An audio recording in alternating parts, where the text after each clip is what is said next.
A new 60 Minutes report last night revealed that some of the rioters from the Capitol attack could face sedition charges. The January 6th attack has led to more than 400 criminal cases, many of which are federal criminal charges. Federal prosecutor Michael Sherwin spoke with 60 Minutes correspondent Scott Pelley and addressed the charges, including why sedition has not yet been used.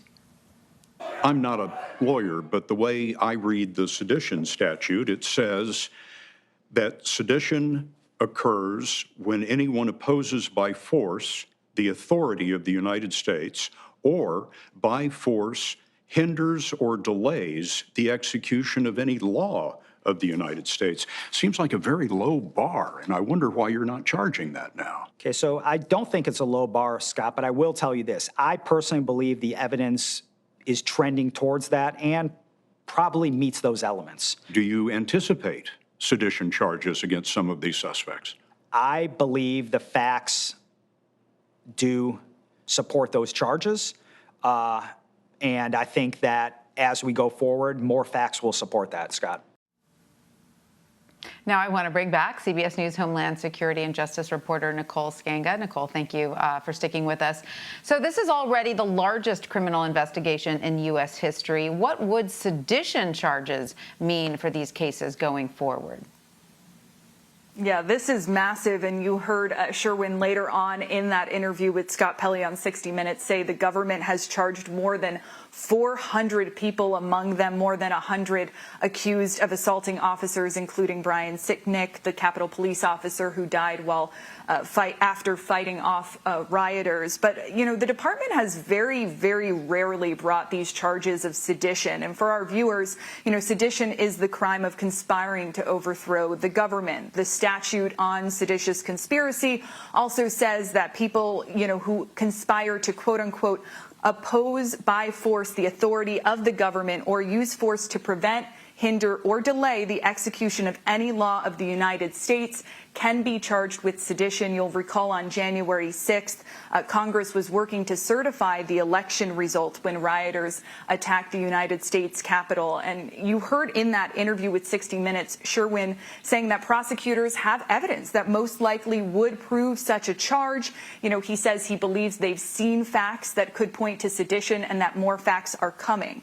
This term sedition ties back to Revolutionary and Civil War times, but it was last used by federal prosecutors in a case back in 2010 when they accused members of a Christian militia group in Michigan of plotting to provoke an armed conflict with the government. Ultimately, a federal judge acquitted the defendants, saying prosecutors failed to prove that that group had concrete plans to attack anyone. The question now is, you know, will prosecutors in this case be able to point to some more concrete evidence we saw of possible seditious acts, you know, against the United States Capitol and lawmakers inside this time around?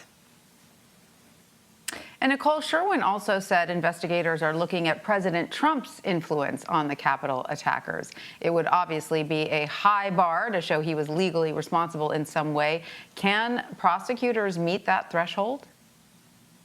Yeah, it's a really big question, Tanya. Sherwin reiterating arguments that he made immediately after the January 6th attacks, saying that prosecutors here are clearly examining the conduct of former President Donald Trump. And that means they're looking at evidence of, you know, his direction to supporters to attend the rally on January 6th in the days leading up to it. They're looking at how the former president might have egged his supporters on with baseless claims about fraud in the 2020 election, baseless claims that he had won November's election. And Sherwin noted here that the Department of Justice has encountered soccer moms from Ohio that were arrested and said, well, I did this because my president said I had to take back our house. He also noted, you know, that he believes that this moves the needle towards culpability on the part of the president for those actions. But, you know, make no mistake, as you pointed out, this is really an open question right now. And so, you know, even Sherwin